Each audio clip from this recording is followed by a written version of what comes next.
Hey everyone, I'm Jonathan with the Line Company, joined again by my wife Gina. Hi. We are going to be talking to you guys, continuing the relationship conversation. The next thing on our list, we wrote out this cool whiteboard, this mini whiteboard that's in the floor that I'm looking at. And I feel like we need to cover language next.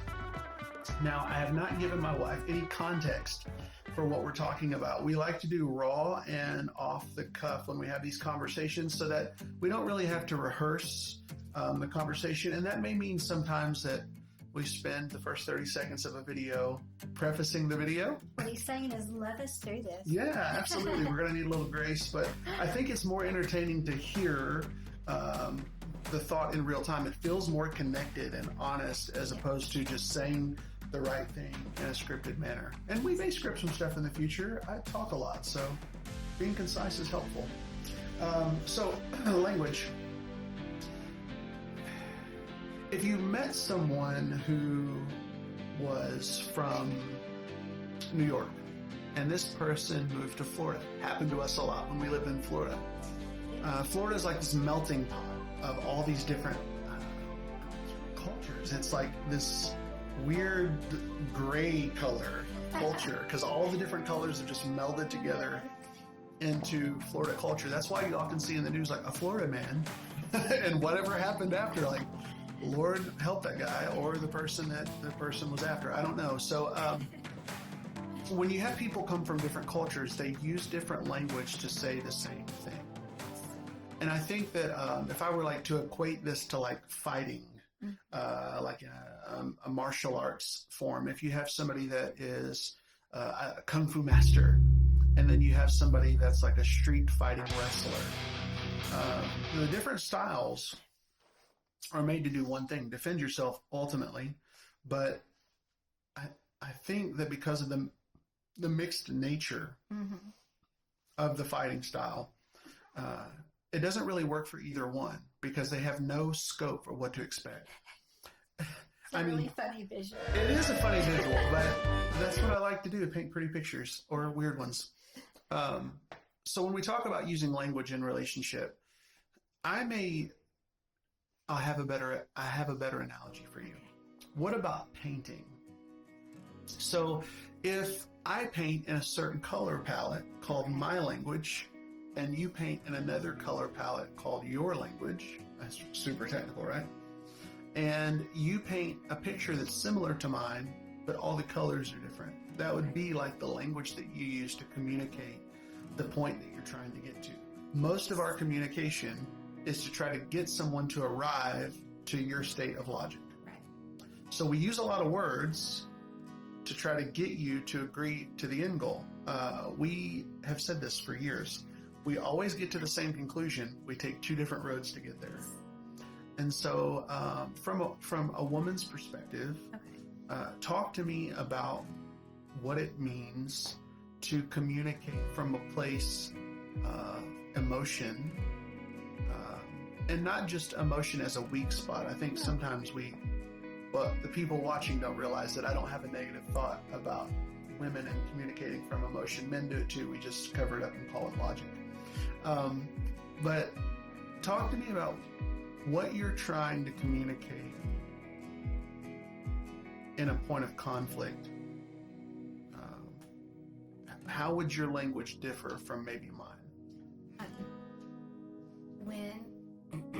When you're wanting to get your point across, you're more about details, and my whole goal is to paint the picture where the roles are completely reversed so that you actually feel the emotion on each note of the conversation, so that you're actually feeling my heart in the matter, and so I feel understood. I just want to feel understood, whereas you really just want to get to the end result, like, but this is the picture. Yeah. This is the square canvas that we're painting on. And you're like, I'm not even talking about the canvas. And I'm like, I don't understand. Emotional cloud right now. Yeah, so I think that if you don't feel like in conflict, that I am understanding you, is it true that you try to say the same thing again? Yes. Okay. So with different words to make the emotion seem more valuable. So, Yeah. it's like, I need to make this red brighter. Yeah. To get the intensity of what emotion's being caused. And it's not always during conflict. Right. It could just be during something really funny, like, don't you get this? It's hilarious. And I might go, huh? And you have to tell me again so that I understand. Acting out. Yeah, she's enemy. So this is a stopping point that if you're watching this, I want you to really notate this. Maybe one of the bigger points in this video. If someone is communicating the same thing to you and you feel the need to become agitated or aggressive to tell the person that you understand, the evidence that they're continuing to say the same thing in different ways to you is them communicating to you that you don't get it yet. So maybe in conflict, you've told me, honey, please pick up your socks. I don't know. This is the first thing that came to mind. And I'm like, okay, I'm picking up my socks. And then you're like, you never pick up your socks. And I go, well, I'm picking them up now. I'm trying to close the emotion that I've caused in you. And the reason you're continuing isn't because you don't think I physically heard you.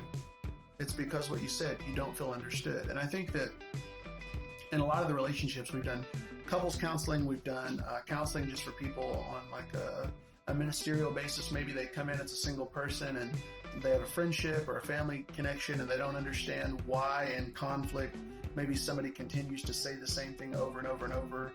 It's not because the person wants you to hear them talk. It's because they don't feel understood. And maybe they're not emotionally capable in the moment to know that the reason they're saying the same thing is that Usually they don't that feel is understood.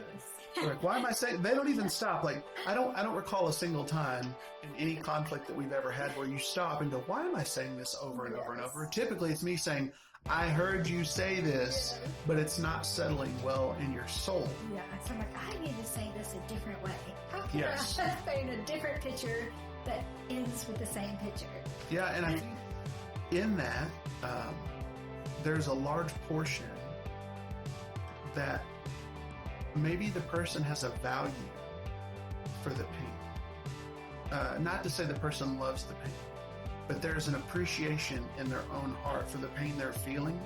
And until you meet them there, they're continuing to communicate over and over and over. I think we see this even in counseling when somebody's telling us how they feel. Right.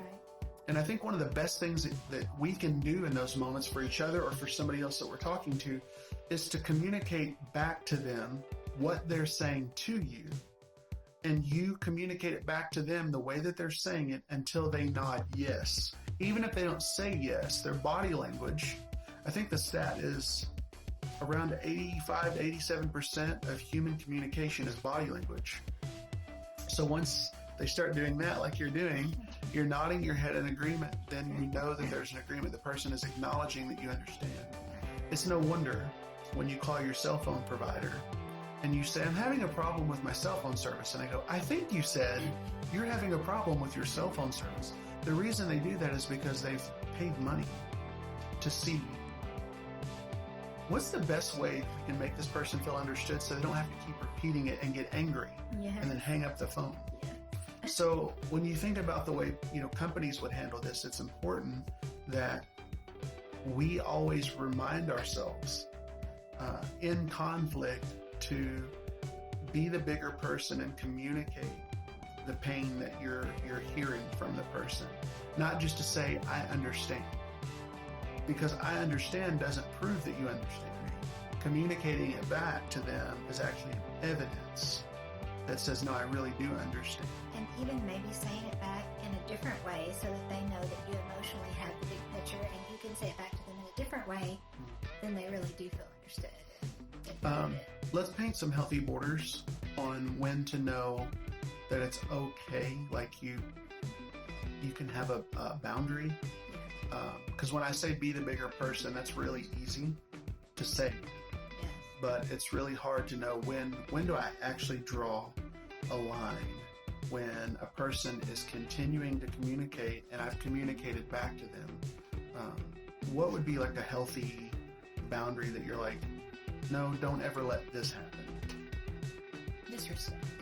I think if they ever feel like they need to explain their point to a place of disrespect, then you have to kind of come back and say, okay, I'm really trying to understand you, and I want to hear you, and I want to know how you're feeling because I care about you. But can we take a moment? If it's a friend, maybe it's like, let's sleep on it and call you back tomorrow, or let's meet for coffee tomorrow. Or if it's a spouse, maybe give it an hour. Go pray. Ask the Lord to help so that there's not disrespect, because you should never go into any relationship where that you're just openly getting disrespected for abuse sake.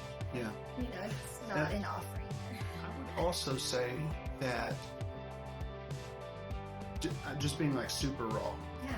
If we are in an argument, if in the argument I try to fix it in the moment that my heart has been poisoned by something that I'm feeling, and I don't draw the line there, I've never seen it work. Not to say it's impossible, just in case you guys say, no, I remember this one fight I had, you win.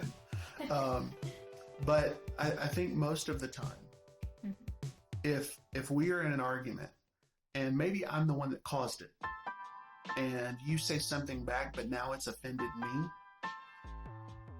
I can't fix you if I'm bleeding out. So I need to go away long enough to let my heart settle so that I can return. It doesn't mean that we take 3 days apart. I'm not saying, like, if you're watching at home, I'm not giving you an excuse to run away from a friendship, relationship, or spouse. But I think it's important that you let your heart settle, or you'll find yourself, I've had friends say this, we love each other so much, we'll fight till 4 o'clock in the morning until it's fixed. How's that going for your work life? How's that going for your kids the next day that you have to take care of?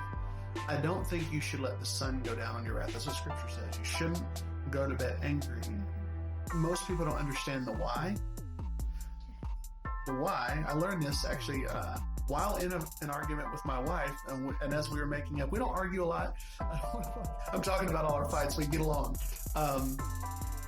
But it was probably 2-3 years ago, I had this thought that if you let the sun go down on your wrath or your anger, you may wake up and say, I'm no longer angry. Why does Scripture say that?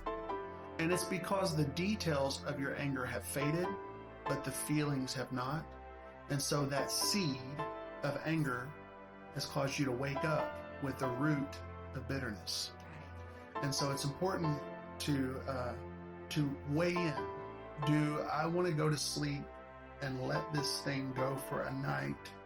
And I don't advise that. I think you fix it, but I think that you should do your best not to start a fight at 10 o'clock at night. Obviously, I don't think anybody intentionally looks for a fight. And as you grow your skill set in communication, that's what we're talking about today. As you learn to speak the language of your friend, your neighbor, your spouse, your coworker, boyfriend, girlfriend, as you learn to communicate the way that they're communicating, you can really navigate around a lot of offense that blows up a fight late that night.